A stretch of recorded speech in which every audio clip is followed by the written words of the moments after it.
مكالمة هاتف جات باش تقول لي باللي أعز إنسان في حياتي وأهم شخص في حياتي غادر الحياة.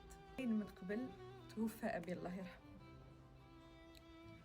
وفاته كانت أكبر صدمة في حياتي إلى يومنا هذا، مازال ما تخطيتهاش 100%.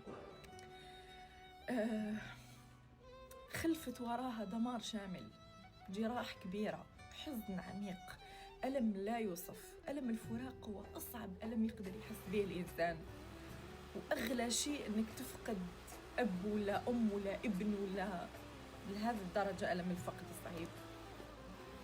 كنت نشوف الدنيا ظلامت وكحالت وخلاص الحياة ما ولا عندها حتى معنى، وما نقدرش نكمل وما نقدرش نواصل، وقاعدة نبكي ونسوق ونقول يا ربي ما نقدرش ما نقدرش ما نقدرش ما نقدرش، مانيش قادرة.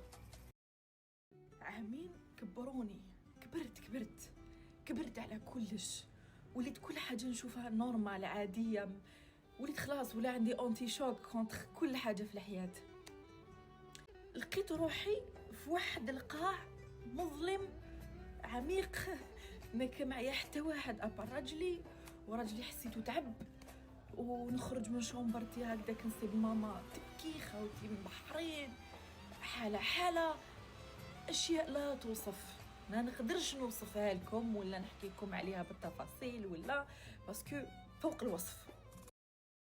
هذيك الفترة ما لقيت حتى حل، باسكو المشكل اللي زاد صرالي بعد 4 أيام زاد كسر لي ظهري وحطني في واحد المتاهات الله لا يشوفكم والله لا يبلي مسلم. واش درت؟